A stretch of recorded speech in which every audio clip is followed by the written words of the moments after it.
Welcome back. Well, while the whole world is watching with bated breath as Israel draws closer to its major ground invasion into Gaza, an incredible rescue operation will unfold later today. A repatriation flight is going to extract hundreds of Australians from Israel. It's not an easy one. Let's bring in former US Air Force Special Ops Major Glenn Ignacio.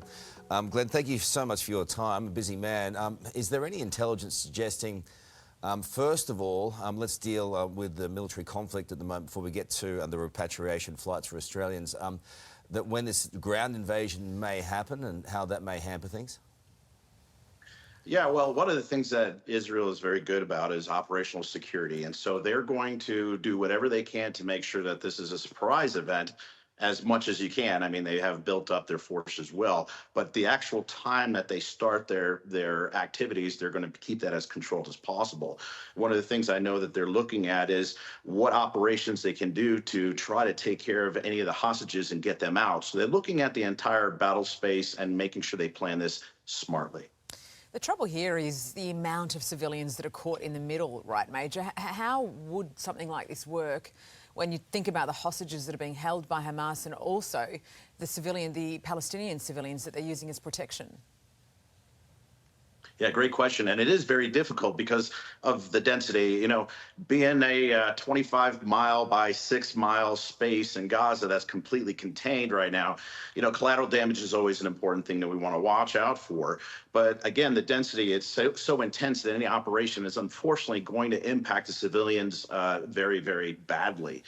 The other thing is about the hostages. You know, there's many tunnels that are built up and developed over the years underneath Gaza. So you have the buildings that they can shoot down from. It's not just the warfare at the ground level, but you also have these tunnels. And so hostages and any of these militants can be in those areas. So it's going to be very dangerous in this operation. They're unlikely to rush it, right? And they don't probably need to, hence the cutting off of power and slowly trying to strangle that part of the world from basic everyday logistics.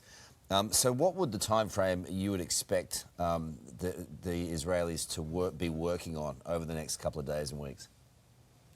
Well, you know, that whole siege mentality of starving them out, I mean, it's having a perfect, well, I'd say perfect, but it's definitely having an effect. And again, it's probably impacting civilians more than anything else. Hamas has had the chance to build this up. So to your question, look, Israel's going to definitely take this in a way where they're going to be very methodical. We say you're not going to run into a gunfight, and that's what they're going to do.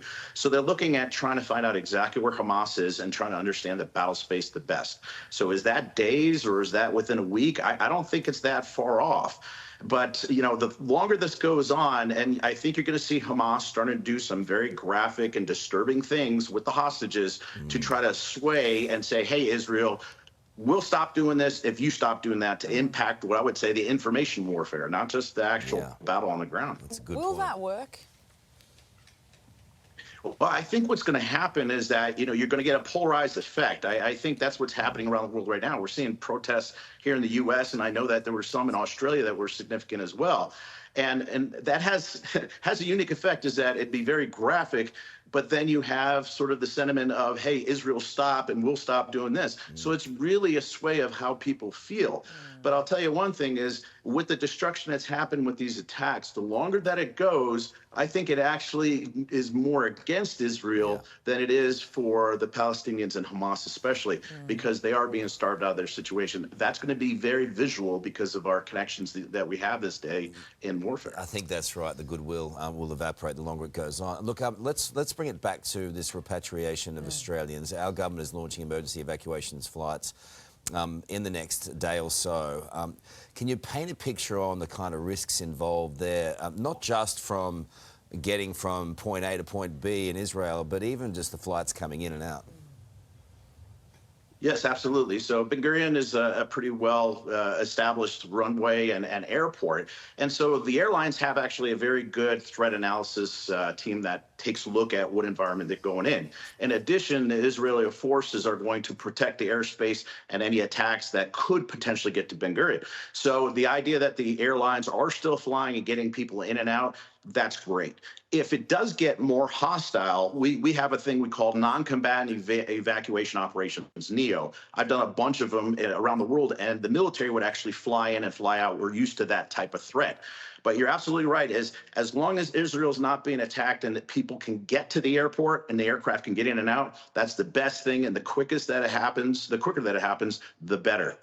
Major, the other concern as well is we've seen some major airlines turn around as they're approaching Israel because of the risk there, because of the danger to civilians ultimately. Yes, it's a very dynamic environment. I mean, the situation I gave you is the best way for planning.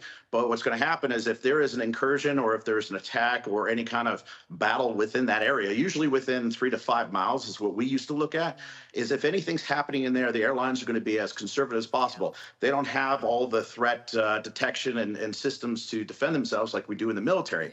So like I said, having the military aircraft in the airlift getting in and out, that's a safer way, but there's no way to discount the airlines if they're still operating in there. And really good to talk to you. Thank you so much for all that information. Appreciate it. Take care. Absolutely. Nice meeting you all. You too. Still to come. More on that repatriation operation unfolding today.